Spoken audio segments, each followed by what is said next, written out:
I'm going to talk about 5 basic things that would define our country. One of them is the concept of freedom. And so, there's one group, particularly the libertarians and sometimes the Republicans who say we're the people of freedom. Well, everybody wants freedom. They just define it differently. And so, for instance, as a libertarian, I would just define freedom as I want to be protected from coercion and aggression by others. Sure. That's what I think freedom is. I would just, leave me alone. I want to go do my thing.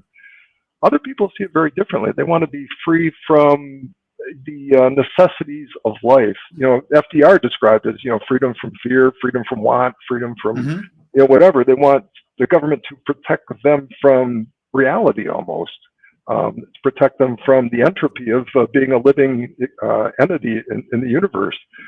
So their freedom is, I want to be protected from those people who are going to make my life risky or dangerous, or are going to make me have to work hard.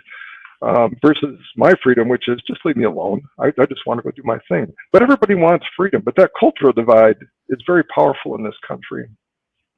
Another one is, what's the primary role of government? Sure.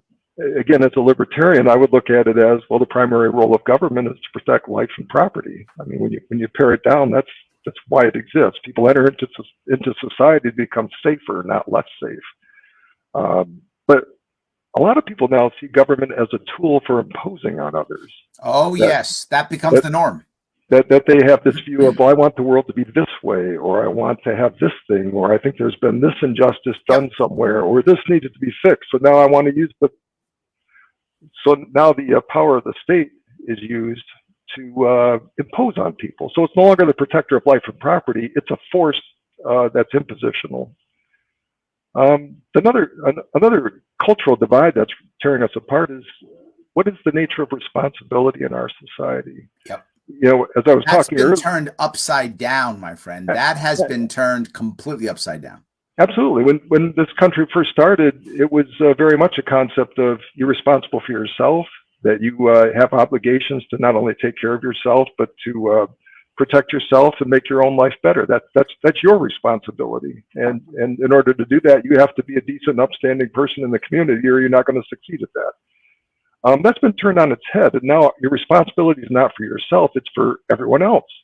By the way, everyone else but yourself. You're no longer responsible for you. Or there's a point where I see it is that someone else is always responsible, not you.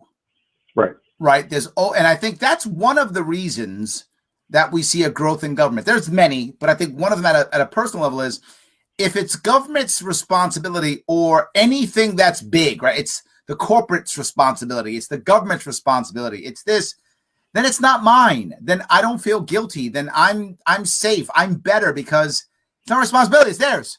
I don't have to take on that. And I think we have encouraged that at the local level even. Right. You said that perfectly. It's sort of a victim mentality that all these other external circumstances in the world are the cause of my misfortune, and I'm not the cause of my misfortune.